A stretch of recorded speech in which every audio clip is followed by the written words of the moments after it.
You ever notice how your debt never seems to shrink, even when you're doing everything right? Like you're running on a treadmill that speeds up every time you get closer to the finish line. Here's the thing. Banks don't need you to go broke. They just need you to never quite get free. And there's one hidden rule, an unspoken formula that quietly keeps millions of people in debt for decades without realizing it. By the end of this video, you'll see exactly how it works and why breaking this rule might be the most freeing moment of your financial life. My name is Tony, and I spend way too much time thinking about money, psychology, and how emotions shape everything. If you're tired of being told to hustle without clarity, make sure to hit subscribe and like if this makes you think differently. Now, here's something that will blow your mind. It's strange. People think debt is this simple equation: money borrowed, money repaid. But the truth is a little darker and a lot more intentional. Because the very first thing banks count on is that you don't understand how their repayment system actually works. Not emotionally, not psychologically, not in the way it shapes your behavior for years. Here's the quiet part they never say out loud. When you take on a loan, a credit card, a mortgage, an auto loan, the bank doesn't structure your payments to help you get out of debt. They structure them to keep you in it. And I don't mean that dramatically, I mean mathematically. Almost every dollar you pay in the early months, sometimes even the early years, doesn't go toward the amount you owe. It goes toward interest. Think about that for a second. You're doing the responsible thing, making payments, showing up every month, but the number barely moves. And if you've ever wondered why it feels like you're pushing a boulder uphill, that's not an accident. That is the design. This hidden rule is called amortization psychology. On paper, amortization is just a way to calculate payments. But emotionally, it's one of the most effective conditioning tools ever created. It trains you to accept slow progress. It teaches you to tolerate debt. It whispers, "This is normal, this is just adult life." And before you know it, you've stopped expecting freedom and started expecting endurance. Here's the thing, banks don't need you to fail. They just need you to never fully win. So they build repayment schedules that front-load interest, meaning the earliest payments are almost pure profit for them. They know most people refinance, renegotiate, move, or restart the debt clock every 5-7 years. And because of that, they profit again, and again, and again, long before you ever touch the principal. It's like building a house on a cracked foundation. No matter how hard you work on the upper floors, the ground beneath you refuses to shift. And over time, that does something to your mindset. It creates a quiet form of learned helplessness, the feeling that debt is permanent, inevitable, part of your identity instead of part of your finances. But here's the part most people never realize. It's not your fault the number isn't moving. It's not a lack of discipline. It's not a lack of intelligence. It's the system behaving exactly as it was designed. Because if you understood the rules, you'd play differently. If you understood how much interest you pay before you ever touch the real debt, you wouldn't accept minimum payments. You wouldn't celebrate low monthly obligations. You wouldn't feel guilty for not making progress. You'd feel angry at a system built on psychological slow drip conditioning. And that's why this chapter matters. Because the moment you see the rule, the silent, mathematical, behavioral rule banks rely on you, start realizing the problem was never you. It was the structure surrounding you, shaping your choices, guiding your emotions, and influencing your behavior long before you even realized you were being conditioned. But here's where this gets even more interesting. Once you understand the structure of the trap, you can start understanding why your brain falls for it so easily, and why escaping it requires more than a budget. It requires a mindset shift. And that's exactly what we'll explore next. Have you ever noticed how debt doesn't just affect your wallet, it affects your mind? There's this quiet shift that happens, almost like your brain switches into a different operating system the moment you owe money. And here's the thing most people don't realize. Banks don't just rely on math. They rely on psychology. Because once you understand the emotional software running underneath your financial behavior, the entire system starts to make sense. Let's break it down gently. Your brain is wired for survival, not long-term planning. When debt enters your life, whether it's an unexpected medical bill or a credit card balance that grew a little too fast, your nervous system immediately starts operating in what psychologists call financial survival mode. In this state, the brain is scanning constantly for threats. Can I pay rent? Will I make the minimum payment? Am I falling behind? And the tricky part? When you're in survival mode, long-term freedom stops being the priority. Short-term relief becomes everything. This is exactly the mental state banks count on. Research shows that chronic financial stress reduces prefrontal cortex activity, the part of your brain responsible for planning, logic, and big-picture thinking. A behavioral economics study once compared financial stress to losing 10-12 IQ points temporarily. That's not because you're suddenly less capable, it's because your brain is conserving energy, trying to protect you from immediate danger. Think about that for a second. The very moment you need clarity the most, you lose access to it. And when that happens, the bank feels like the hero. They offer you a lower minimum payment. They offer you a payment holiday. They offer you a longer term to make things easier. And your stressed brain goes, "Oh, thank God, relief." But relief is not freedom, it's comfort. And comfort is the trap. Your brain isn't falling for the numbers, it's falling for the emotion. Debt becomes less about what you owe and more about how the repayment structure makes you feel.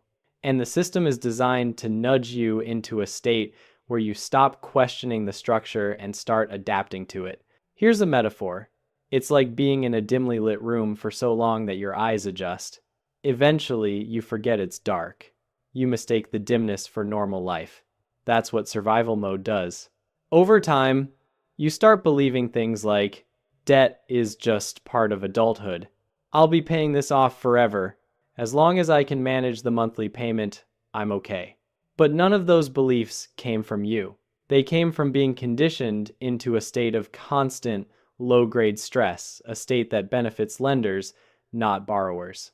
And most people don't even realize it, because once you're in that emotional fog, your standards shift. You don't demand progress anymore, you just want things to not get worse. You don't seek freedom, you seek stability. That's why millions of people stay in debt even when they're earning enough to escape it. It's not a lack of intelligence. It's not laziness. It's the psychological effect of prolonged uncertainty. Here's where it gets even more interesting. Banks intentionally design products that interact with your psychology. Minimum payments appeal to your fear center. Introductory offers appeal to your hope center. Rewards and points appeal to your dopamine center. And the illusion of manageable monthly payments appeals to your exhaustion. It's a perfect loop. A loop you can't fully see unless someone names it. And now that we've named it, something powerful starts to happen. Your brain wakes up. You start shifting out of survival mode and into awareness. You begin to recognize the emotional patterns that kept you stuck. But awareness alone isn't enough. Because the system doesn't just use your fear, it uses your comfort. And that creates a whole new layer of illusion, one that feels supportive but quietly keeps you in place. Which brings us to the next chapter, the part most people never question. The part banks are exceptionally good at hiding in plain sight, the comfort illusion. And once you see that illusion for what it is, everything starts to shift. There's this moment, and maybe you've felt it, where the panic of debt fades just enough that you can finally breathe again. Your payments are manageable. Your account isn't overdue. The bank sends you a friendly email saying you're in good standing, and for a second, everything feels okay. But here's the uncomfortable truth. That feeling, that tiny breath of relief, is the exact illusion banks rely on to keep you in debt for decades. Let me explain this slowly. When you're drowning, even a weak plank of wood feels like salvation. Debt works the same way. Banks give you just enough relief to keep you afloat, but never enough to get you out of the water. For example, the moment you start feeling pressure, they offer to lower your minimum payment. Sounds helpful, right? But lowering your minimum does one thing with absolute precision. It stretches your timeline. Suddenly your debt lasts not 3 years, but 10 or 15 or indefinitely. A recent consumer finance report found that over 78% of credit card users who accept lower minimum payments end up paying 2-3x more interest over the life of the debt. Not because they're irresponsible, but because the relief feels good. It's soothing. It gives the illusion of control. And illusions are powerful. Here's the thing: humans crave comfort more than freedom. Freedom is uncertain. It takes energy, effort, and change. Comfort is predictable even if it's slowly draining you. Banks know this. They design everything to offer comfort. Skip a payment this month. We've increased your credit limit. We can refinance to lower your monthly cost. You're pre-approved for an upgrade. Each one feels like a gift, but every gift comes with strings. It's like being in a room where the walls are slowly closing in, but the room is furnished so nicely that you don't notice the shrinking space. You're comfortable. You're calm. You're not free, but you're numb enough not to care. That's the comfort illusion. Let's talk emotionally for a moment. When payments are manageable, your brain stops fighting. It stops questioning the system. It stops imagining a life without debt because manageable feels safe. You stop feeling urgency, and without urgency, you don't change the structure that's quietly eating your future. Banks don't want you panicked. Panic makes you unpredictable. They want you comfortable. Comfort makes you loyal. This is why the system doesn't punish you for staying in debt. It rewards you. You get credit score points for making minimum payments. You get higher limits as a congratulations. You get pre-approved offers as a sign of trustworthiness. Imagine that being rewarded for not improving your financial situation. It's like getting a gold star for staying in the same grade. And deep down, your nervous system adapts to this. The brain tells itself, as long as I'm managing, I'm okay. But managing is not progress. Managing is not freedom. Managing is a soft, velvet-lined cage. And here's the twist. Once you break the comfort illusion, even for a moment, you begin to see the structure for what it is, a system engineered to minimize your stress just enough to keep your payments flowing like clockwork. And once you see the cage, you can no longer pretend it's a couch, because the moment you stop chasing comfort and start chasing clarity, your entire financial identity begins to shift. The questions you ask change. The decisions you make change. The way you relate to debt changes. And that inner shift, that spark of discomfort turning into awareness, is the beginning of the breakthrough. Which brings us to the next chapter, the moment everything flips.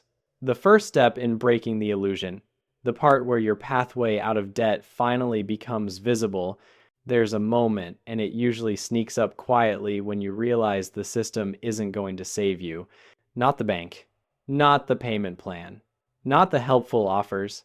You suddenly see it for what it is, a structure designed to feel supportive while keeping you exactly where you are. And that moment is where everything flips. Up to now, the system has trained you to think in terms of monthly comfort. How do I make this payment easier? How do I reduce the pressure? How do I stay afloat? But when you flip the frame, the question changes completely. It becomes, how do I collapse the timeline? And the difference between those two mindsets is the difference between surviving and breaking free. Here's the thing most people don't realize: you don't escape debt by paying less. You escape by shifting how the payment hits the balance. Banks count on the fact that you never question amortization. They expect you to look at the minimum payment and assume it's the normal or recommended amount. But when you run the numbers, something incredible happens. A study from the Consumer Financial Bureau found that adding just one extra payment per year toward principal can cut mortgage timelines by 4 to 6 years. 6 years from a single shift. Why? Because the moment your money hits the principal instead of interest, the structure breaks. The amortization schedule starts unraveling. your future payments get lighter, your timeline contracts, and suddenly, the system that felt immovable begins to bend. Think about it like pushing a swing. The first few pushes feel pointless, nothing moves. But once momentum begins, just a little effort can create a massive arc. Debt works the same way. Most people spend years pushing lightly, without realizing the swing never takes off because they're pushing at the wrong moment, in the wrong direction, on the wrong part of the system. And once you understand that, everything changes. Here's a simple but powerful example. If you pay your debt monthly, you're following the bank's rhythm. But if you pay bi-weekly, splitting your payment into two, you end up making the equivalent of one extra payment per year. Not because you spent dramatically more, but because you disrupted the bank's timeline and aligned the structure with your momentum instead of theirs. This is the flip, the psychological shift from how do I reduce discomfort to how do I reduce duration. One keeps you dependent, the other makes you dangerous. But let's zoom out for a second. This isn't just about tactics. It's about what happens internally the moment you realize you can influence the structure. When you stop seeing debt as a mountain and start seeing it as a series of small, breakable steps, your identity shifts. You move from passive participant to active architect, and that shift is the real turning point. Because once you feel momentum, even the smallest bit, you start craving more of it. The fog clears, the emotional weight lifts. You begin questioning everything the bank taught you to normalize. And that's where the story gets powerful, because the next chapter isn't about strategy. It's about identity. It's about who you become once you stop playing the role the system handed you. And that identity shift is the one thing banks truly don't want you to discover. There's a quiet moment in everyone's financial journey, a turning point where you stop asking, how do I escape debt? And start asking, who am I becoming through this process? Because here's the truth most people never hear. Debt isn't just a financial condition, it becomes an identity. For years, you might have seen yourself as someone who owes, someone who struggles, someone who tries but never gets ahead. And the system reinforces that identity with every bill, every minimum payment, every congratulatory message for simply staying afloat. The structure subtly tells you, you are a debtor. This is who you are. But at some point, usually after your first taste of momentum, however small something flips inside you, you realize you're not the person the system assumed you'd be. You're not stuck. You're not powerless. You're not defined by a number on a statement. And that realization, that internal shift, is the moment banks hope never arrives. Because a person who sees themselves as capable of destroying their debt becomes a completely different financial creature. They stop chasing comfort and start chasing control. They stop accepting minimums and start restructuring their entire relationship with money. Here's the thing. Identity shapes behavior far more than motivation ever will. If you see yourself as bad with money, no strategy will stick. But if you begin to see yourself as someone who builds, someone who decides, someone who transforms, the entire emotional narrative changes. It's like suddenly realizing you're not the character trapped in the maze, you're the one holding the map. And once that identity shift happens, your actions follow naturally. You make payments with intention, not fear. You challenge the terms that once intimidated you. You question the comfort illusions that once soothed you. You feel momentum, and momentum feels like truth. But here's the deeper emotional breakthrough. For the first time, you stop feeling shame about your debt. Shame is what kept you quiet. Shame is what kept you compliant. Shame is what made you believe you were the problem. And when shame dissolves, empowerment takes its place. You start realizing, I wasn't irresponsible, I was uninformed. I wasn't failing, I was conditioned. I'm not stuck, I'm evolving. This chapter, this identity shift, is the emotional climax because it turns the entire financial story inward. Your power doesn't come from beating the system, It comes from outgrowing the mindset the system depended on. And once you grow in that way, you can never shrink back. Which brings us to the final part of this journey, the part where everything settles, everything becomes clear, and the path forward becomes yours. A calm, grounded resolution. A different way of living. A different you. There's a calm that arrives at the end of this journey, not a victorious shout, not a dramatic moment, just a quiet clarity, a knowing, a sense that the fog you lived in for years has finally lifted. Because now you see the full picture, the hidden rule, the psychological trap, the comfort illusion, the moment everything flipped, and the identity that emerged on the other side. This chapter isn't about strategies anymore. It's about settling into that new awareness, letting it shape how you walk, how you plan, how you breathe around money. You're no longer reacting to the system. You're moving with intention, building from a place of understanding instead of fear. And here's the gentle truth. Freedom doesn't start the day the balance hits zero. Freedom starts the day you decide your financial story isn't something that happens to you, it's something you write. When you realize you're not just paying debt, you're reclaiming years of your life. You're restoring your confidence. You're rebuilding trust in yourself.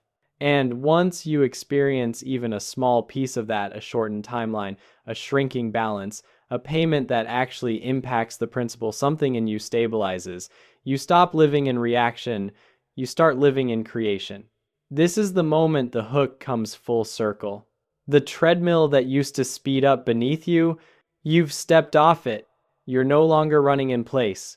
You're walking your own direction quietly, intentionally, steadily. And as we wrap this up, I'll leave you with a simple question. Which part of this story feels like yours? Because every transformation begins with noticing the chapter you're currently living. And if you're ready, you can choose the next one.